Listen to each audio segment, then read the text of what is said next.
మన వైజాగ్ బీచ్ దగ్గర ఈ తుఫాన్ కారణంగా మొత్తం ఈ పార్క్ గట్లన్నీ కొట్టేసాయి. చాలా బీభత్సంగా ఉంది ఇక్కడంతా.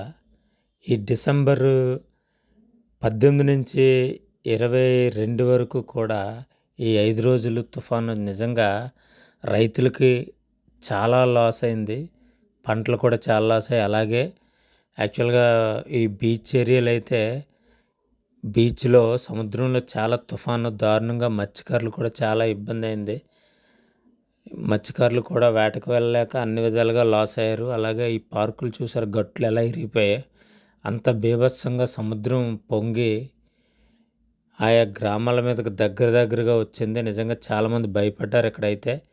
ఈ ఈ చూసి బీభత్సం ఈ సముద్రం చూసి ఎక్కడ ఈ ఆర్కే బీచ్ బిల్డింగ్ల వరకు కూడా వచ్చి రోడ్డు మీదకి వచ్చేస్తుందేమో అన్నట్టు భయాందోళనకు గురయ్యారు ప్రజలైతే. అంత దారుణంగా ఉంది.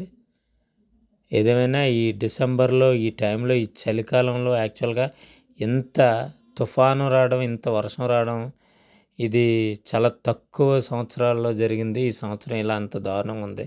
చూసారా బీచ్ అంతా ఎంత దారుణంగా ఉందో బీభత్సంగా. మంచి పార్క్ ప్లేస్ ఇదంతా. మంచి ప్రశాంతమైన ప్లేస్ అంతా ఇంతలా ఉండడం చూసి చాలా బాధ అనిపించింది. భయాందోళనకు కూడా గురయ్యారు చాలామంది. ఇదంతా మన వైజాగ్ ఆర్కే బీచ్ ఏరియా ఇదంతానా.